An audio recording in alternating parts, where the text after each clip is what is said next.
আসসালামু আলাইকুম, সবাই কেমন আছেন? গতকাল তো রেজাল্ট দিল, আমি আবারও ফেল। তবে এবার যে ফেল করেছি এবার একটু সন্তুষ্ট, কেননা গত দুইবারের তুলনায় আমার এবার রেজাল্টটা মানে ফেল হইলেও আমি গত দুইবারের তুলনায় পরীক্ষা ভালো দিয়েছিলাম। ফেল করেছি কিন্তু ওই ফেলে সন্তুষ্ট আছে, কারণ আমি পড়েছিলাম, পড়ে ফেল করেছি।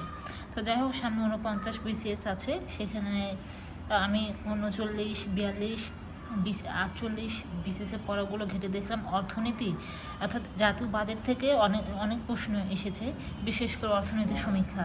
এটা ডিপলি থেকে প্রশ্ন এসেছে, যেমন ধরেন বাজেটের আকার কত এবং এটা জিডিপির কত %, তারপর মাথা পিছু বরাদ্দ কত, তারপরে এখানে অর্থনৈতিক সমীক্ষা থেকে বেশি এসেছে, যেমন আপনার রপ্তানি আয় কত। মানে এগুলো আমাদের চোখে ভাসে, যদি আমরা এগুলো না পড়ি তাহলে সহজ জিনিসটা আমরা ছেড়ে আসবো। তারপর আর আপনার এখানে জিডিপি, কৃষিখাত, শিল্প খাত, সেবা খাত, এখান থেকে ভালোই প্রশ্ন করেছে। 48-এ আপনি দেখতে পারেন। তো সবাইকে ধন্যবাদ। আর অর্থনৈতিক সমীক্ষা থেকে ভালোভাবে পড়বেন।